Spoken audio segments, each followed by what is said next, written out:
574 days. That's how long rent control lasted in Toronto. Stay tuned to this week's episode of Prime Property TV. I promise you, it'll be worth it. Good day, Toronto. Welcome to another episode of Prime Property TV. So glad you could join us here. If you haven't already, make sure you smash that like button and subscribe to the Prime Property TV channel and click on the little bell, because then you'll know that we're putting out new content. And why would you not want to do that? Because every investor wants to stay updated with the market, right? Well, rent control lasted 574 days. That's exactly how long it was. And despite the goodwill of the Wynne-led Liberal government, rent control basically completely decimated the rental market and resulted in a 10+% in rents last year, and even more in downtown. Rent was out of control.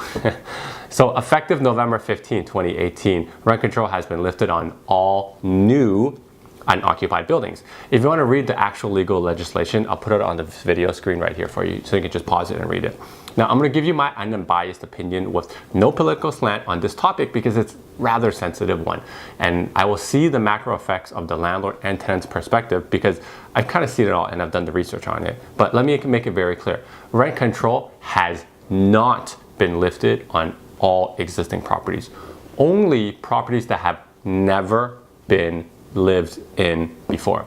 Now, before I start, I have been asked some very common questions about rent control in the last few months, so I figured I'd just tell you guys because it's probably a frequently asked question on your mind as well. So number one, can I increase my rent on tenants on my lease renewal? The answer is no. Rent control is still in effect for all buildings that have been lived in, okay? Number two, is there rent control for my pre-construction investment? The answer is no. There's no rent control anything being constructed right now, which includes pre-construction. This applies to basement suites and secondary suites under construction as well. Basically, you could group it as never lived in before. Three, can I increase rent on a new tenant? You can, absolutely, but you can't increase on a renewal if it's an old building, but you can if it's a never lived in before. My initial thoughts on hearing rent control has been lifted was literally finally, like a sigh of relief kind of thing. Not because I think increasing rent above what a tenant can pay is fair, but because rent control has absolutely destroyed the rental supply by incentivizing people to never move from their existing rental units. A free market is generally, in my opinion, the best market. Now, everyone's initial thought when they read the headlines of rent control being removed would either be from a tenant's perspective, oh my God, what the F, or finally, yes, from a landlord's. Well, unfortunately, if you kind of break it down, nothing really changed.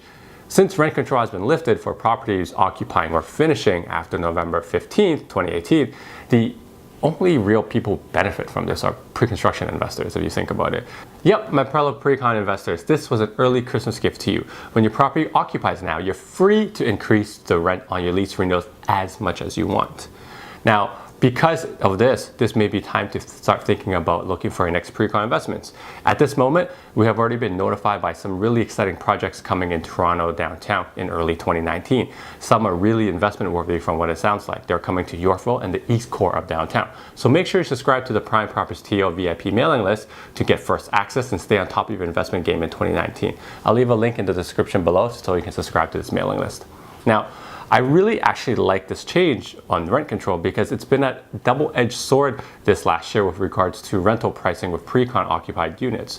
On one end, you kind of want to make sure you get the highest rents possible because of rent control. On the other end, you don't really want to leave your property vacant when so many other units in the same building are occupying. So now with the new rent control rules, as pre-construction investors, you don't have to worry. You can have your cake and eat it too.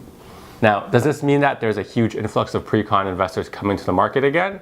We'll see in 2019 because rent control really wasn't the only reason for the slowdown in pre-con sales.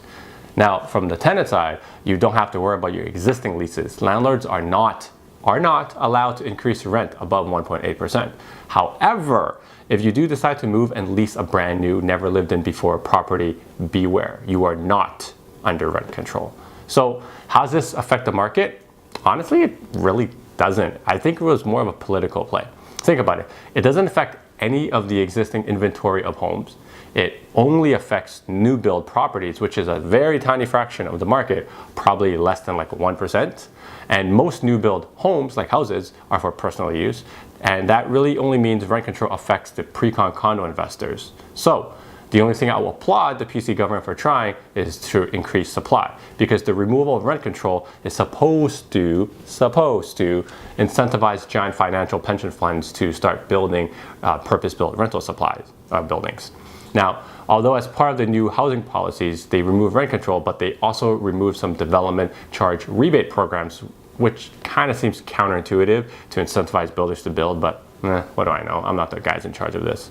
So at the end of the day, even if builders do build, the rent will still be high. Toronto is not going to get any cheaper, but thumbs up to the PC government for trying to address the supply issue though. I just don't think it was enough.